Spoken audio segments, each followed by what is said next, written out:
जय श्री कृष्ण मित्रों, आज की इस वीडियो में हम आपको बताएंगे कि किस श्राप के कारण कलयुग के पति पत्नी एक दूसरे से प्रेम नहीं करते हैं, जिसके कारण पत्नी अपने पति को छोड़कर दूसरे पुरुषों से संबंध बनाती है और इसी कारण से पति पत्नी के रिश्ते में दरार पैदा होती है और उनका जीवन दुखम हो जाता है। आजकल के पति पत्नी एक दूसरे से बिल्कुल भी संतुष्ट नहीं रहते हैं, जिसके कारण वह एक दूसरे को धोखा देकर किसी पराये पुरुष अथवा पराय स्त्री से संबंध बनाते हैं, जिससे उनके जीवन में हमेशा क्लेश होता रहता है और उनका जीवन अत्यंत दुखों से भर जाता है। मित्रों, एक बार फिर से आप सभी का स्वागत है मेरे चैनल में। दोस्तों, बोलते समय कुछ त्रुटि हो तो क्षमा करिएगा। पति और पत्नी एक दूसरे को धोखा देकर किसी दूसरे से संबंध बनाने लगते हैं, जिसके कारण उनके रिश्ते में दुख के कई द्वार खुल जाते हैं। मित्रों, इन प्रश्नों का उत्तर हम आपको एक अत्यंत महत्वपूर्ण कथा के माध्यम से देंगे। मित्रों, आप सभी से निवेदन है कि आप इस कथा को शुरू से लेकर अंत तक अवश्य सुने और जो भी इस कथा को पूरा शुरू से लेकर अंत तक सुनता है, भगवान कृष्ण की कृपा उसके ऊपर सदैव बनी रहती है। मित्रों, मैं आपको कथा सुनाना प्रारंभ करता हूँ। मित्रों, एक बार भगवान श्री कृष्ण अपने सिंहासन पर विराजमान थे, तभी वहां पर अचानक से नारायण का जाप करते हुए नारद जी भगवान कृष्ण जी के पास प्रकट हो जाते हैं। फिर नारद जी भगवान श्री कृष्ण को प्रणाम करते हैं।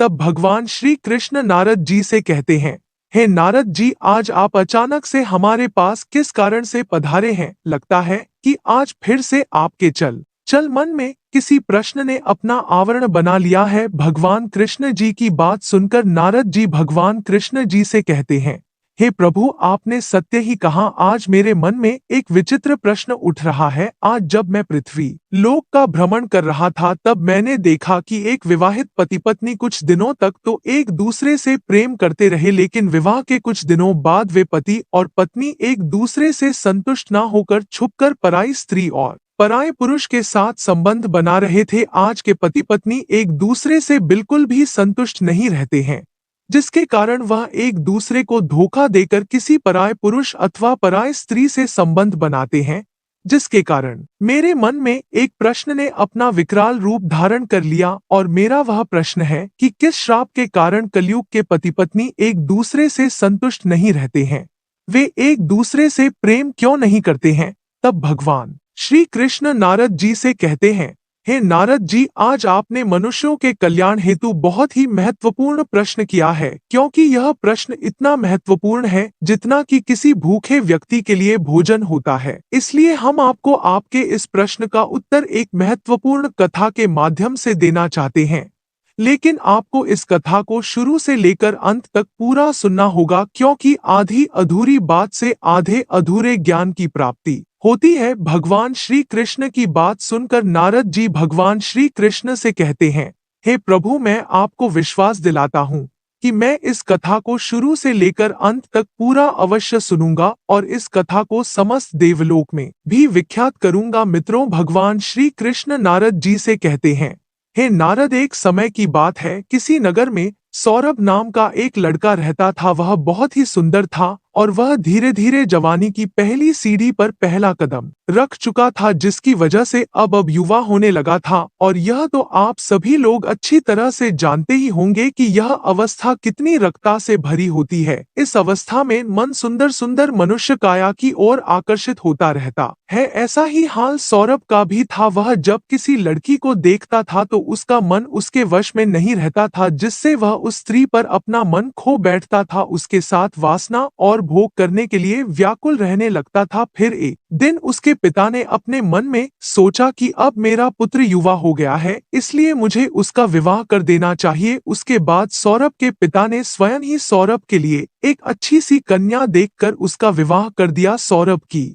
पत्नी का नाम सीमा था और सौरभ से बहुत प्रेम करती थी, लेकिन सौरभ सिर्फ अपनी पत्नी सीमा के रूप सौंदर्य से प्रेम करता था। उसकी पत्नी उसका बहुत ही अच्छी तरह से देखभाल करती थी, इसीलिए वह भी अपनी पत्नी से बहुत प्रेम करता था। लेकिन एक दिन की बात है, सौरभ की पत्नी बाजार से सब्जियां लाने के लिए गई हुई थी कि तभी अचानक से उसके सामने से आ रही बैलगाड़ी के द्वारा धक्का लग जाने के कारण वह जमीन पर गिर जाती है। जिससे उसके चेहरे पर एक बहुत बड़ी चोट लग जाती है और उसका चेहरा खराब हो जाता है। फिर जब सौरभ की पत्नी वापस घर पहुंचती है, तब सौरभ यह दृश्य देखकर बड़े ही आश्चर्य में पड़ जाता है और अपनी पत्नी से पूछते हुए कहता है, अरे तुम्हें यह क्या हो गया है? तुम्हारा चेहरा तो बिल्कुल खराब हो गया है, चलो तुम्हारा इलाज करवा देता हूँ।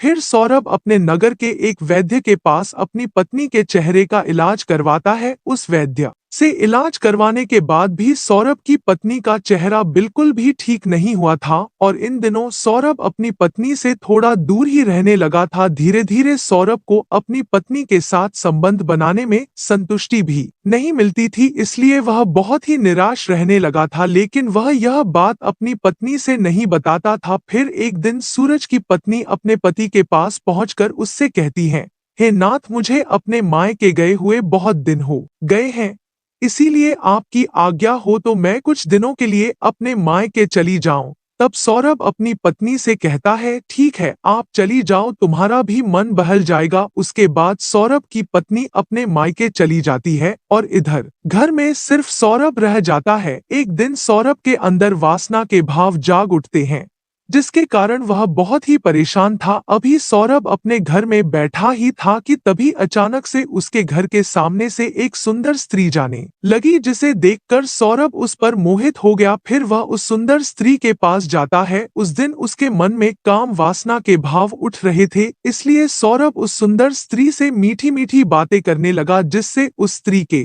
मन में भी काम वासना भर गई। फिर वे दोनों एक कमरे में जाकर भोग विलास करने लगे, लेकिन अभी भी सौरभ का मन संतुष्ट नहीं हुआ। उस दिन के बाद वह प्रतिदिन किसी स्त्री या वैश्या को धन देकर उसके साथ संबंध बनाने लगा था। इस तरह से वह अपने घर का धन खत्म कर रहा था। एक दिन की बात है, सौरभ एक अत्यंत सुंदर वैश्या के साथ भोग विलास कर रहा था। तभी अचानक से सौरभ की पत्नी सीमा अपने मायके से लौट आती है, तो वह देखती है कि घर के द्वार खुले हैं, इसलिए वह सीधे घर के अंदर चली जाती है। तो अंदर का सारा दृश्य देखकर वह बहुत ही क्रोधित हो जाती है और अपने पति से क्रोधित होकर पूछते हुए कहती है, भला मेरे प्रेम में ऐसी किस बात की कमी रह गई जिसके कारण आपको यह कदम उठाना पड़ा? सौरभ अपनी पत्नी के मुख से ऐसी बातों को सुनकर बिल्कुल चुप हो जाता है। तब सौरभ की पत्नी उससे कहती है, क्या हुआ, क्या आपके पास इसका कोई जवाब नहीं है? तो सौरभ की पत्नी कहती है, मैं अभी आपको छोड़कर जा रही हूँ। सौरभ से इतना कहकर उसकी पत्नी उसे छोड़कर घर से बाहर निकल जाती है। सौरभ अपनी पत्नी को रोकने का बहुत प्रयास करता है, लेकिन उसकी पत्नी सीमाओं छोड़कर अपने मायके तरफ जाने लगती है और उसे अपने मायके जाने के लिए एक घने वन से गुजरना पड़ता था। वह मन ही मन बहुत ही दुखी थी। सौरभ की पत्नी सीमा अब भी उस वन से होकर अपने मायके की तरफ जा ही थी कि तभी अचानक से वह देखती है कि एक साधु अपनी कुटिया के समीप स्थित एक वृक्ष के नीचे बैठकर ध्यान साधना में लीन है। यह देखकर सीमा उस साधु के पास पहुंच जाती है और उनके सामने अपने दोनों हाथों को जोड़कर बैठ जाती है। फिर उसके कुछ देर बाद जब वह साधु अपनी आंखें खोलता है, तो वह देखता है उसके सामने एक अत्यंत कुरूप स्त्री अपने दोनों हाथों को जोड़कर बैठी हुई है। तब वह साधु सीमा से कहता है कि हे पुत्री, तुम कौन हो और तुम किसकी प्रयोजन से मेरे पास आई हो? उस साधु की बात सुनकर सीमा उस साधु से कहती है, हे विप्र, मैं एक अभागन हूँ। मेरा विवाह सौरभ नाम के एक युवक से हुआ है और मैं उसके साथ इस नगर में ही रहती थी। सब कुछ अच्छी तरह से चल रहा था, लेकिन एक दिन मैं घर के लिए कुछ सामान लेने के लिए बाजार गई हुई थी और रास्ते में खड़ी हुई थी। तभी अचानक से एक बैलगाड़ी ने मुझे पीछे से बहुत ही जोर की ठोकर मारी, जिससे कारण मैं जमीन पर गिर गई और मेरे चेहरे पर एक बहुत बड़ा घाव हो गया। फिर जब मैं घर गई तो मेरे पति ने मुझसे पूछा कि यह क्या हो गया, तो मैंने जवाब देते हुए अपने पति को पूरी बात बता दी। मेरी बात सुनकर मेरे पति ने मेरे चेहरे का इलाज करवाया, लेकिन उस समय मुझे अपने पति का व्यवहार कुछ अजीब सा महसूस होने लगा था, क्योंकि वह मुझसे बात ही नहीं करता था और पता नहीं किस सोच में खोया रहता था। फिर एक दिन मैंने अपने पति से कहा कि मैं बहुत दिनों से अपने मायके नहीं गई हूँ, क्या मैं अपने मायके जा सकती हूँ और क्या आप भी मेरे साथ मायके चल सकते हैं? तब उन्होंने मेरे साथ मायके चलने से बिल्कुल इनकार कर दिया था और कहा कि तुम ही चली जाओ, मेरा मन नहीं है। उसके बाद मैं अपने घर चली गई और अपनी माँ से मिलकर कुछ दिनों के बाद वापस घर लौट आई। तब मैंने देखा कि वे किसी दूसरी स्त्री के साथ संबंध बना रहे हैं, जिसकी वजह से मैं उनसे झगड़ कर और उनसे रुष्ट होकर इस वन की तरफ आ गई। फिर आपको ध्यान साधना करते हुए देखकर आपके पास एक प्रश्न पूछने के लिए आ गई। उसके बाद वह साधु अपनी आंखें बंद कर लेते हैं और सीमा के जीवन में घटित सभी घटनाओं का दृश्य देख लेते हैं और उससे कहते हैं, हे पुत्री, तुम्हारे साथ सच में बहुत बुरा हुआ। पूछो, तुम मुझसे क्या प्रश्न पूछना चाहती हो, मैं तुम्हें तुम्हारे सभी प्रश्नों के उत्तर अवश्य दूंगा। तब सीमा उस साधु से कहती है, हे विप्र, मेरा वह प्रश्न है कि किस श्राप के कारण पति पत्नी एक दूसरे से संतुष्ट नहीं रहते हैं, वे एक दूसरे से प्रेम क्यों नहीं करते हैं। सीमा की बात सुनकर वह साधु सीमा से कहता है, हे पुत्री, यह तुमने बहुत ही महत्वपूर्ण प्रश्न किया है, लेकिन मैं तुमको तुम्हारे इस प्रश्न का उत्तर एक अत्यंत महत्वपूर्ण कथा सुनाकर देना चाहता हूँ, इसलिए तुम्हें इस कथा को शुरू से लेकर अंत तक पूरा सुनना होगा। तब सीमा उस साधु से कहती है, हे विप्र, मैं आपको विश्वास दिलाती हूँ कि मैं इस कथा को शुरू से लेकर अंत तक पूरा अवश्य सुनूंगी। वह साधु सीमा से कहता है, हे पुत्री, किसी नगर में कैलाश नाम का राजा रहता था। उसने अपने मन में सोचा कि चलो आज शिकार करने के लिए वन चलते हैं, क्योंकि बहुत दिन हो गए हैं किसी जीव का शिकार किए हुए। अपने मन में ऐसा सोचकर राजा कैलाश शिकार करने के लिए अपने घोड़े पर सवार होकर और अपने कंधों पर धनुष बाण लेकर एक वन की तरफ चले जाते हैं। फिर उस वन में पहुंचकर वे अपने शिकार की तलाश करने लगते हैं और तभी अचानक से उनकी दृष्टि एक भालू पर पड़ी जो एक सरोवर में पानी पी रहा था। तब राजा कैलाश उस भालू का शिकार करने के लिए चुपके चुपके से उस भालू के पास एक झाड़ी में छिप जाते हैं। उसके बाद उन्होंने अपने हाथ में धनुष पकड़कर उसमें एक बाण डालकर सरोवर में पानी पी रहे उस भालू के ऊपर बाण चला देते हैं, लेकिन वह भालू राजा कैलाश के उस बाण से बच गया और वहां से भागने लगा। फिर राजा कैलाश भी उस भालू का पीछा करते हुए उसके पीछे पीछे चलने लगे। अभी राजा कैलाश उस भालू के पीछे दौड़ते हुए उसका पीछा कर ही रहे थे कि वे उस भालू का पीछा करते हुए एक महर्षि जी के आश्रम के सामने पहुंच जाते हैं और वह भालू बहुत दूर भाग जाता है। तब यह दृश्य देखकर एक आर्षी राजा कैलाश के ऊपर बहुत ही क्रोधित हो जाते हैं और राजा कैलाश से क्रोधित होकर कहते हैं, हे राजन, इस वन में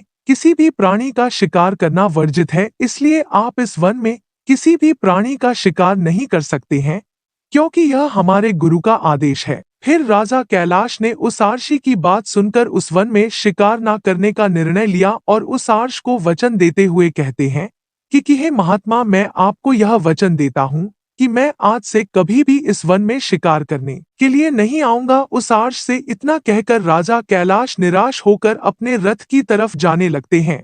तभी राजा कैलाश को निराश होकर जाते हुए देखकर वे आर्ष उन्हें आश्रम के अंदर आने के लिए आदर पूर्वक कहते हैं कि हे राजन, आप अंदर आइए, आप इस वन में कहाँ प्रतिदिन आते हैं, इसलिए आप अंदर आइए, थोड़ा सा भोजन इस तुच्छ मनुष्य के घर का भी खा लीजिए और आप बहुत थके हुए भी लग रहे हैं।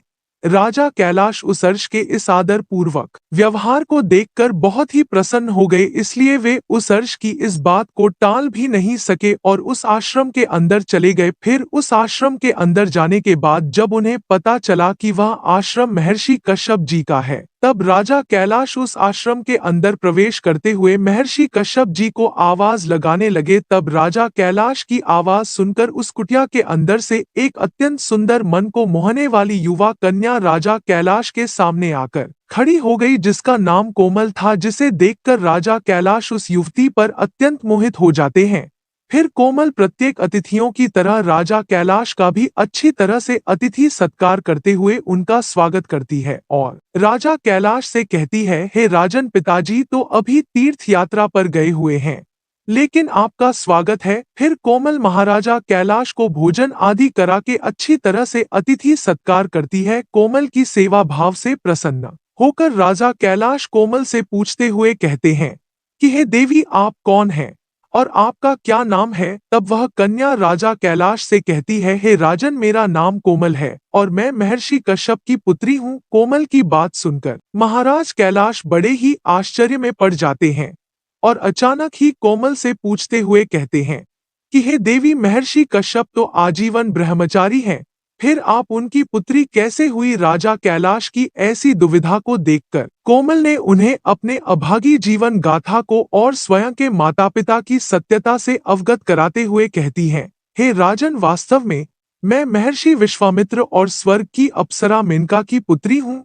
मेरे जन्म की बड़ी ही विचित्र कथा। एक बार जब आर्ष विश्वामित्र घोर तपस्या कर रहे थे, तब देवराज इंद्र को लगा कि आर्ष विश्वामित्र की इस घोर तपस्या से उनका सिंहासन छिन सकता है। इसलिए देवराज इंद्र उनकी तपस्या को भंग करने के लिए स्वर्ग की सबसे सुंदर अप्सरा मेनका को पृथ्वी लोक पर भेज दिया था। फिर मेनका आर्ष विश्वामित्र के सामने नृत्य करने लगी थी, जिससे महर्षि विश्वामित्र की तपस्या भंग हो गई थी। लेकिन जब आर्ष मित्र ने अपनी आंखें खोली तो वे मेनका को अपने सामने नृत्य करते हुए देखकर उनके यवन पर मुग्ध हो गए थे, जिससे उनके मन में काम भाव उठने लगे थे। फिर आर्ष विश्वामित्र जी ने मेनका के साथ प्रेम संबंध स्थापित किए थे, जिसके कारण महर्षि विश्वामित्र जी और मेनका के मिलन से मेरा जन्म हुआ था। किंतु मेरे माता पिता ने मेरा पालन पोषण नहीं किया, क्योंकि मेरी माता को इस बात का भय था कि कहीं मुनि विश्वामित्र उन्हें मुझे पालते हुए देखकर कोई श्राप देकर भस्म न कर दें।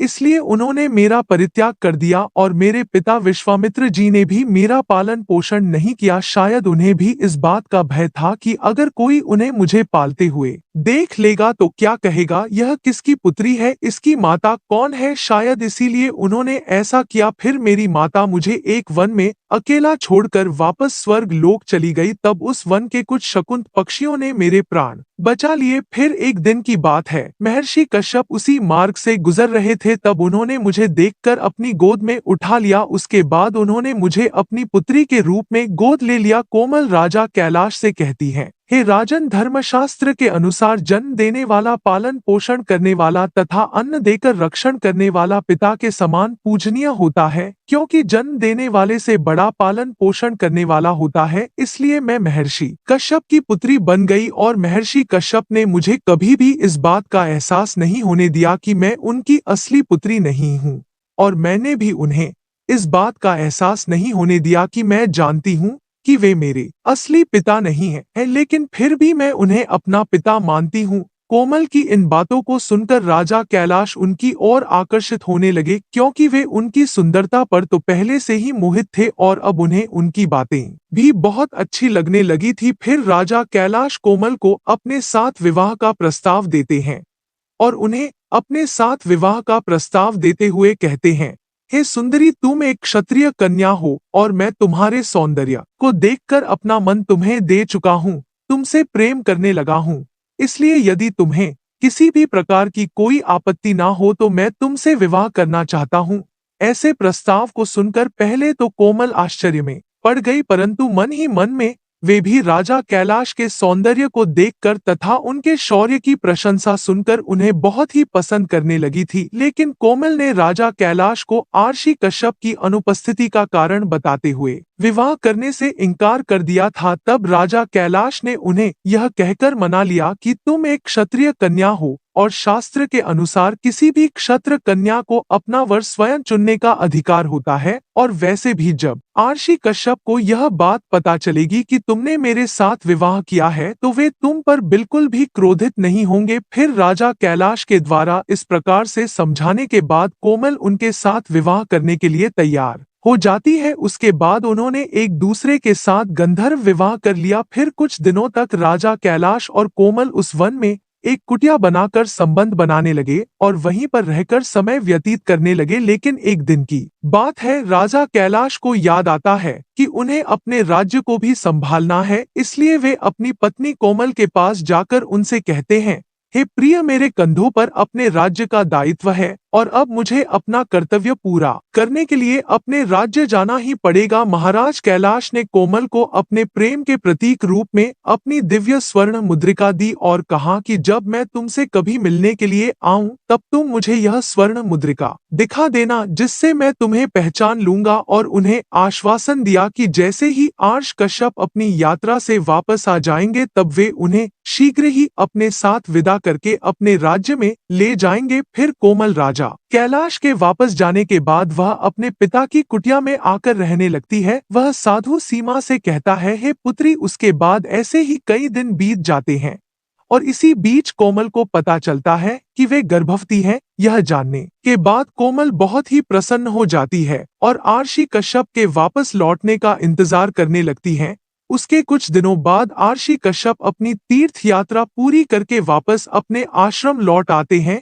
फिर कोमल प्रसन्नता पूर्वक अपने पिता आर्ष कश्यप को राजा कैलाश के साथ किए हुए अपने गंधर्व विवाह के बारे में पूरी बात बता देती है और यह बात भी बता देती है कि वे गर्भवती हैं। कोमल की यह बात सुनकर आर्षि कश्यप पहले तो बहुत ही प्रसन्न हुए, लेकिन उसके बाद आर्षि कश्यप कोमल को धर्म का ज्ञान देते हुए कहते हैं कि हे पुत्री, तुमने उचित ही पुरुष के साथ विवाह किया है, क्योंकि आज उनका ही तीनों लोक में गुणगान है। लेकिन किसी भी कन्या का अपने पिता के घर में रहना बिल्कुल भी उचित नहीं होता है, क्योंकि एक विवाहित कन्या का विवाह के बाद उसके पिता का घर पराया हो जाता है और उसका अपना घर पति का ही घर होता है। इसलिए जो स्त्री पति के सुख दुख में साथ रहती है, वह स्त्री अपने पति और अपने पिता के मान सम्मान को बढ़ाती है और हर परिस्थिति में एक स्त्री को अपने पति का साथ देना चाहिए। इसलिए मैं तो कहता हूँ कि तुम अपने पति का सुख दुख में साथ दो और अपने पति के घर में हंसी खुशी से रहो। फिर कोमल से इतना कहकर महर्षि कश्यप ने प्रसन्नता के साथ अपनी पुत्री कोमल की विदाई कर दी और कोमल के साथ अपने 3 शिष्यों और एक दासी के साथ राजा कैलाश के राज्य की तरफ रवाना कर दिया। आश्रम से जाते समय मार्ग में उस दासी ने एक सरोवर के पास रुककर विश्राम करने का निवेदन किया। उस समय कोमल भी पैदल चलते हुए बहुत थक गई थी, इसलिए कोमल ने उस दासी को इस बात की सहमति दे दी। उसके बाद वे तीनों शिष्य उस सरोवर के पास बैठ विश्राम करने लगते हैं। फिर कोमल भी अपनी उस दासी के साथ वहां पर विश्राम करने लगती है। उसके कुछ देर बाद कोमल जब उस सरोवर में पानी पीने जाती है तब उन्हें बिल्कुल पता भी नहीं चलता है और उनके हाथ से राजा कैलाश के द्वारा प्रेम के रूप में दी गई स्वर्ण मुद्रिका उसी सरोवर में उनके हाथ से निकलकर गिर जाती है। फिर उस मुद्रिका के सरोवर में गिरने के बाद उस मुद्रिका को एक मछली निगल लेती है। उसके अगले दिन जब कोमल राजा कैलाश के राज्य में पहुंच जाती है और राजा कैलाश के दरबार में चली जाती है, परंतु राजा कैलाश ने उन्हें पहचानने से इनकार कर दिया। वे बार बार दरबार के सभासदों के सामने कहती रही कि हे राजन, मैं आपकी ही पत्नी हूँ, मेरा नाम कोमल है। लेकिन राजा कैलाश ने यह कहते हुए कोमल को पहचानने से मना कर दिया कि यह स्त्री कौन है, मैं तुम्हें नहीं जानता हूँ। ऐसा कहकर राजा कैलाश ने अपने सैनिकों से कहकर कोमल को राजमहल से बाहर निकाल दिया। वह साधु सीमा से कहता है, हे पुत्री, मैं आपको विस्तार से बता दूं कि जब राजा कैलाश कोमल के साथ विवाह करके वापस महर्षि दुर्वासा के आश्रम के पास से गुजरते हुए लौट रहे थे, तब वे अपनी प्रिय पत्नी कोमल के और राज्य के विचारों में पूरी तरह से डूबे हुए थे। फिर जब महर्षि दुर्वासा ने राजा कैलाश को आवाज लगाई, लेकिन उन्होंने महर्षि दुर्वासा की बात नहीं सुनी और अपनी धुन में उन्हें नजरअंदाज करते हुए आगे बढ़ने लगे। इस प्रकार से अनजाने में किए गए अपराध के कारण आर्षि दुर्वासा राजा कैलाश से बहुत ही क्रोधित हो गए और वे राजा दुर्वासा से क्रोधित होकर उन्हें श्राप देते हुए कहते हैं, हे राजन, इस समय तुम अपने विचारों में खोए हुए हो, एक मुनि की आज्ञा का पालन न करते हुए आगे बढ़ते हुए जा रहे हो। इसलिए मैं तुम्हें श्राप देता हूँ कि तुम अपनी सबसे प्रिय वस्तु को भूल जाओ, और मैं तुम्हें दूसरा श्राप देता हूँ कि कलयुग के पति पत्नी एक दूसरे से कभी संतुष्ट नहीं रहेंगे। स्त्रियों को पराये पुरुष अच्छे लगेंगे और पुरुषों को पराई स्त्रियां अपनी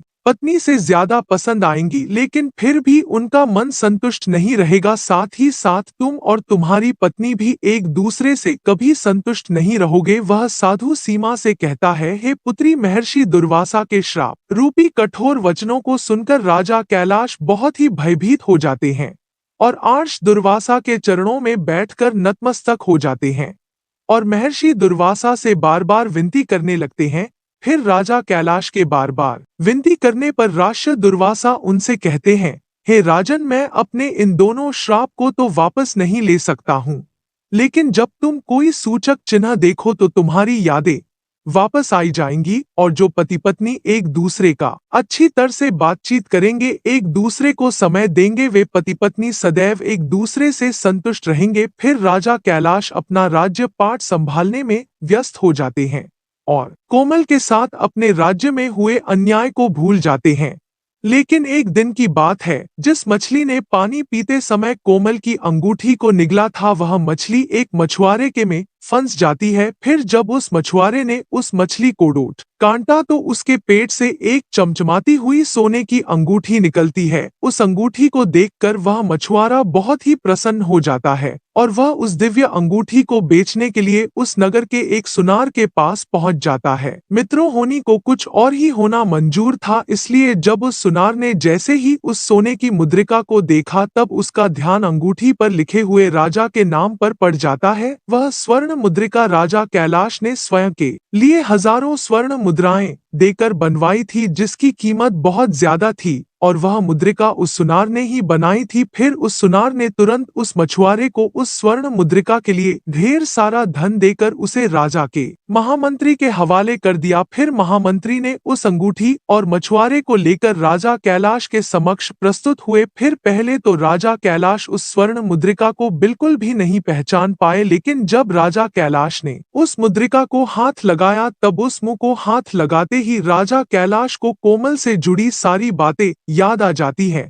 फिर वे उस मछुआरे से पूछते हुए कहते हैं कि तुम्हें यह अंगूठी कहाँ मिली। तब वह मछुआरा राजा कैलाश से बताते हुए कहता है कि हे राजन, मुझे यह अंगूठी महर्षि कश्यप जी के आश्रम के पास स्थित सरोवर की मछली के पेट से मिली है। उस मछुआरे की बात राजा कैलाश उस मछुआरे को मुक्त करने का आदेश दे देते हैं और उस मछुआरे से कहते हैं, तुम्हें हमारी पत्नी को ढूंढने में मदद करनी होगी। फिर कोमल को ढूंढने का कार्य शुरू हो गया और ऐसे ही कई वर्ष गुजर जाते हैं, किंतु कोमल ने अपने पिता के घर वापस ना जाकर महर्षि कश्यप के आश्रम में गुप्त रूप से रहने का निश्चय कर लिया था, और महर्षि कश्यप ने भी अपनी दिव्य दृष्टि से सारी बातों का अनुमान लगा लिया था। इसलिए उन्होंने कोमल को अपने आश्रम में आश्रय दिया। वह साधु सौरभ की पत्नी सीमा से कहता है, हे पुत्री, जब राजा कैलाश अपने रथ में बैठकर वापस अपने राज्य लौट रहे थे, तभी अचानक से उनकी दृष्टि महर्षि कश्यप के आश्रम के पास एक छोटे से बालक पर पड़ती है। वह छोटा बालक 3 शेरों के बीच अकेला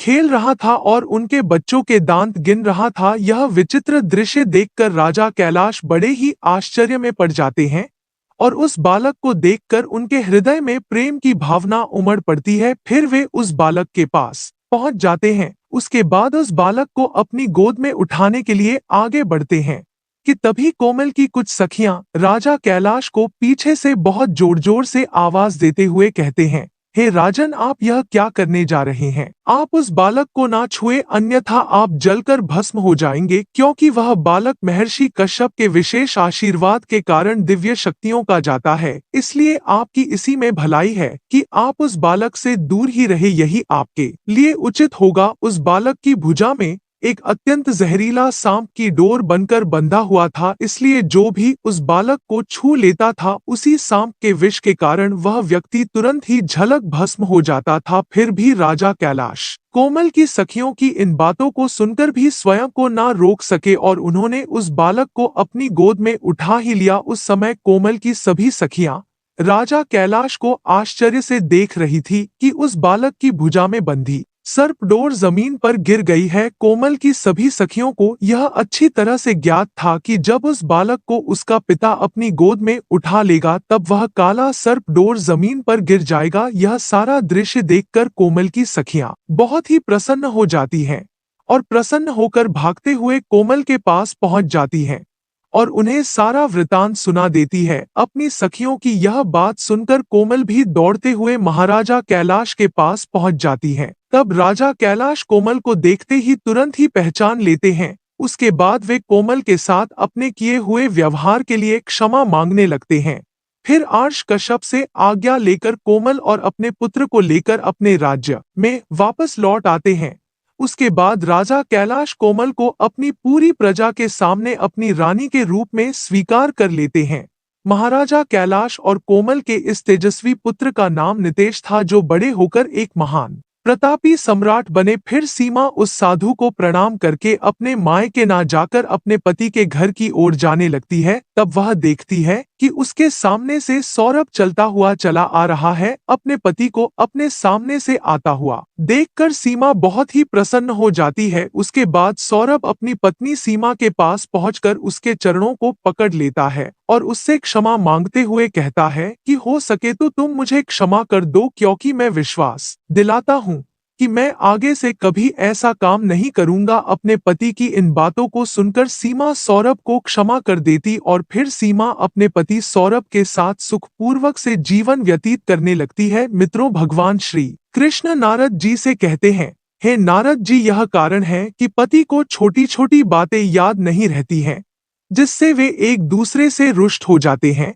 और बात तक नहीं करते हैं, जिससे वे एक दूसरे से कभी संतुष्ट नहीं रहते हैं और एक दूसरे से प्रेम नहीं करते हैं। इसमें ना तो पति की कोई गलती होती है और ना ही पत्नी की कोई गलती होती है। यह तो महर्षि दुर्वासा के द्वारा दिया गया श्राप है, जिसके कारण कलयुग के पति पत्नी एक दूसरे से संतुष्ट नहीं रहते हैं।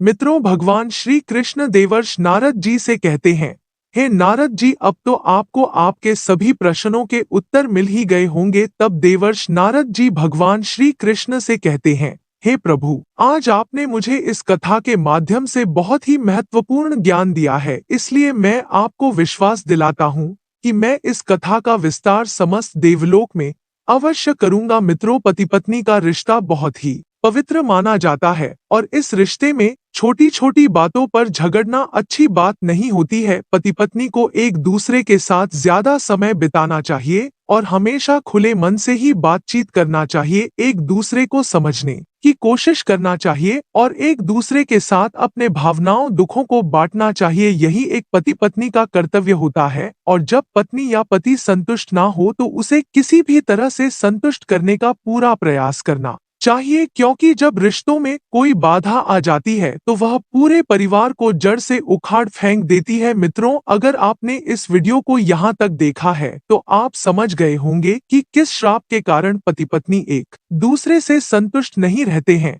मित्रों, आपको यह कथा कैसी लगी नीचे कमेंट बॉक्स में कमेंट करके जरूर बताइएगा और अगर आपके अंदर कोई प्रश्न है जो कि नहीं समझ में आया तो वह भी आप इस वीडियो के नीचे कमेंट बॉक्स में कमेंट कर देना। दोस्तों, यह वीडियो पसंद आया हो तो वीडियो लाइक करें और चैनल को भी सब्सक्राइब जरूर करें। दोस्तों, मिलते हैं किसी और वीडियो में। धन्यवाद।